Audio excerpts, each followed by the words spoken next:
Hello, good evening.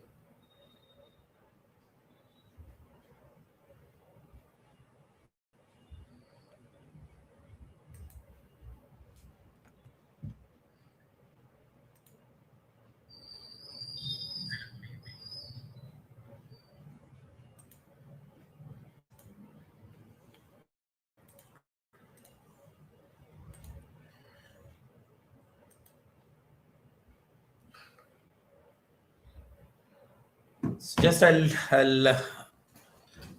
wait for one more minute. Good evening, everyone. This is Mujeeb from ClinoSol Research Private Limited. I'll wait for one more minute so that we can start the session. So, can anyone confirm in the YouTube that my screen is visible? Good evening, everyone. Can anyone confirm in YouTube? Is my voice audible and my screen is visible? Someone can confirm in YouTube, please.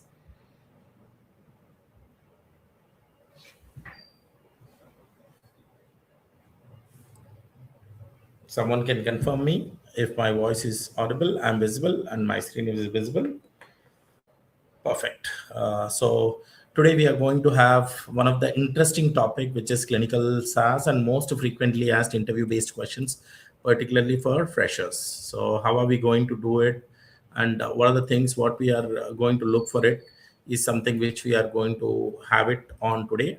I'll just check how we can take it forward. So the first and foremost question, repeatedly asked question, what exactly is SAS? Why it is important in clinical research? So because most frequently asked question is what is SAS? And why should we use only SAS? Why not we use the publicly available domain statistical softwares? Now, SAS stands for Statistical Analysis System. It's a software suite which is particularly used for following reasons. The first one is data management, the second one is statistical analysis, and the third one is reporting. So understand it very clearly. It's a statistical analysis software which is being used for the data management, first one, which is validation of data and cleaning of data, transposing of data, and making the data clean from the garbage raw data. The second one is performing the statistical analysis, descriptive statistical analysis, or the statistical analysis comparing two arms or two crossovers and two drugs.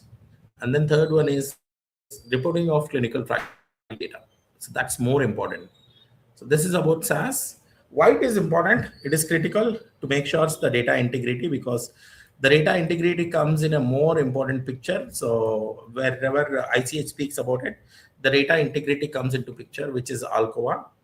And also it meets the FDA and ICH regulations, ICH GCP regulations.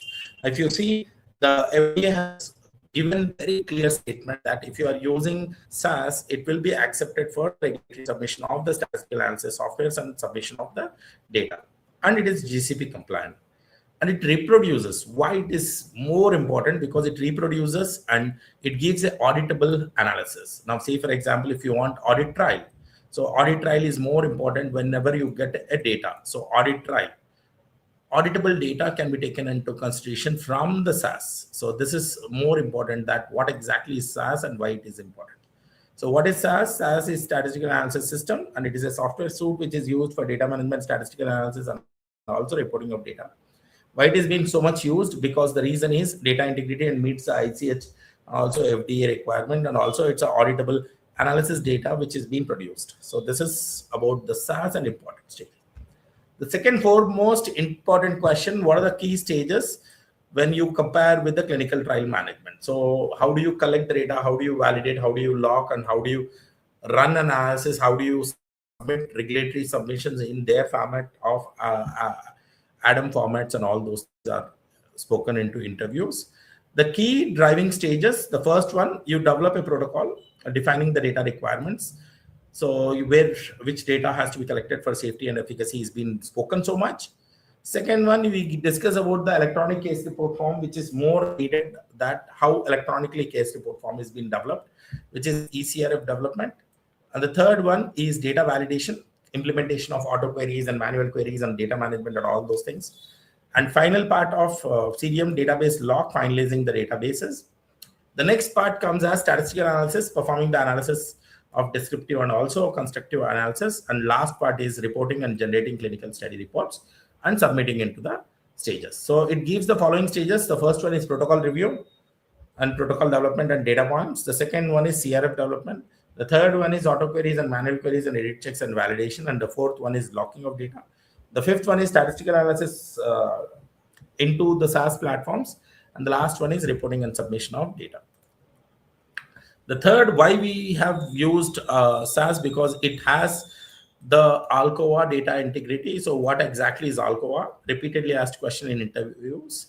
And it is a significance in your, particularly in data management or in statistics. So Alcoa stands for, first one is attributable. What is attributable is who is the person who recorded this data. Legible, which is readable and clearly understandable. Contemporaneous, it means that recorded when it is occurred, it is not past dated and future dated. Original, the first record which has been taken into the consideration is original record which is taken into aspects. Accurate, which is correct, plus it is complete data which is being taken into considerations. So all are required, the data to be consistent and properly formatting, and the data integrity and quality and regulatory compliance is taken into considerations. So if you say what is the full form of Alcoa and what is this? Attributable, legible, contemporaneous, original, and accurate. Attributable, who has performed.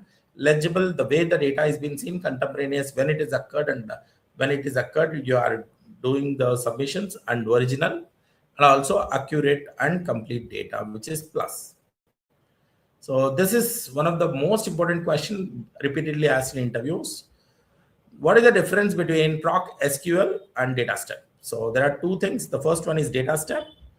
The second one is Proc SQL. So now SQL and also the data step. Now, if you clearly see what is data step, it is a row by row processing. Statements like you want to set or you want to input data and you want to get output data. Complex logics and transformations, Proc SQL is being used, but minimum data steps are being used that it can use for set, input, and output for particularly data step. But while you say Proc SQL, wherein structured query language, it includes select, from, where, if, then, and more of merging and conditional formatting and subsetting.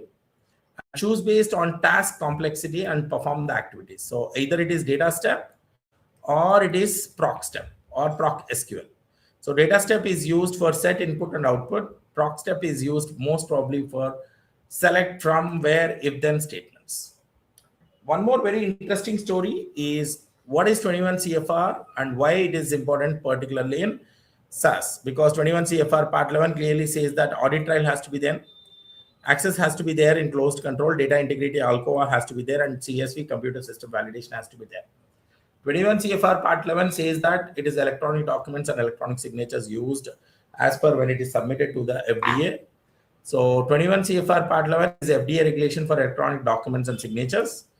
It is system validation and audit trail and access control and data integrity and security, particularly in SAS. In a closed database systems, we need to have validations, audit trail, access control, data integrity, and also check. This means that documentation, code changes, maintaining of log, version control, and implementing role-based access and ensuring reproducibility. So access control, audit trail, traceability, validation, reproducibility, IQ, OQ, PQ, all those aspects comes into 21 CFR part 11, particularly in SAS environment, 21 CFR part 11 comes into picture.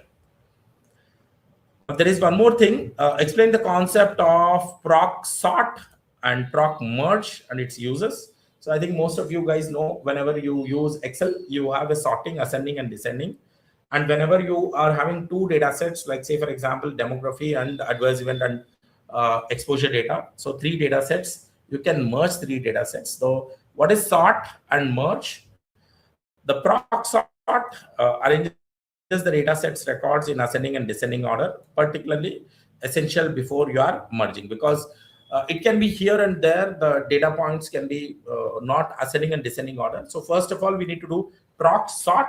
First, we need to sort the data, and then we need to remove the duplicate. So no dup key, remove the duplicates, and then you have to give output where you are sorting, removing duplicates, and then you're going for the next step, which is your merging of data. The combines two or more database sets based on one common variable. So most importantly, the common variable in data sets is subject ID. The common variable which you are going to take required sorted data, then you got to remove the duplicates, and then you got to the output of the data sets which are required for proc merging. So this is more important for sort and merge and their users. So now this is most important question repeatedly asked: what is macros? What is SAS macros and what is the use of clinical database programming? So a SAS macro is reusable block of code which is designed or defined using macro or MENT statements. The statement starts with percentage of macro or MENT statements. What is the benefit? It reduces the code duplication. You don't need to duplicate a code. It can be used one time a macro is being written, we can reuse it. And it increases the efficiency of complex rules and enables the prioritizes codes and also improves the maintainability. So you can maintain the existing codes. Commonly used for repetitive analysis and tables and figures. So TLFs, whenever you are using repeatedly, you can use same logics for multiple data sets, and you don't need to create one more time and duplicate the data sets. So it's called as the reusable block of the code, which is macro, which can be used for complex repetitive analysis. Now, the next question is, what is proc means and proc frequency in your statistical analysis? The proc means, most importantly, I think the descriptive analytics, the calculative descriptive statistics, which is mean, standard deviation, minimum, maximum, and the sample size and median. And continuous variables can be taken into considerations, and also it can be printed and stored in data sets. So print proc of all this mean, median, standard deviation, and minimum, maximum, and n, and all those aspects can be taken into consideration. And frequency, which is produces the frequency tables and cross tables based on the calculated percentage. Say, for example, we have 4 drugs and 1,000 subjects. Each drug, how many people have taken, we can run a frequency rule to know the count and percentage and chi-square. And the proc means is descriptive statistics where mean, median, standard deviation, sample size, and also minimum and maximum can be taken into consideration.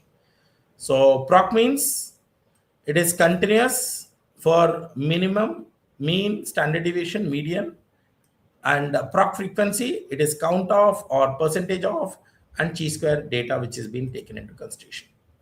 This is a most important one. What is ADAM datasets and its role in clinical trials? Because very recently we are seeing that CDSC SDTM and CDSC ADAM, people are talking so much about what is SDTM and what is ADAM and all those things. Whenever the raw dataset comes, either it is adverse event, vital signs, and exposure and other datasets which are coming, which is called as SDTM, the raw datasets, the steady data tabulation module, the data which comes into tables. But after that, we go and we do analysis ready submission data points, which is ADSL and then ADAE or ADLB and all. So ADSL is subject level, ADAE is adverse event, and LB is lab data. So analysis of data module datasets or analysis ready datasets required for SDTM. So first of all, you need to have SDTM data, then you go for ADAM models. The types of ADAM datasets, the first one is ADSL, which is subject level. So analysis of subject level, ADAE, which is adverse event level, and ADLB, which is lab level, adverse event vital signs, or ADCM, which is concomitant medication. What is the biggest benefit of analysis? Why are we submitting the analysis datasets into ADAM? The standardized structure facilitates the analysis, regulatory compliance, and enables traceability and from raw data to analysis data sets. What is the difference between SDTM and ADAM? So what is the difference between SDTM and ADAM is the SDTM is steady data tabulation module, which is SDTM, and the raw data sets, which is subject level exactly is collected, which is SDTM. It's a compliant with series standards. So the raw data, which is coming in table formats, is series SDTM.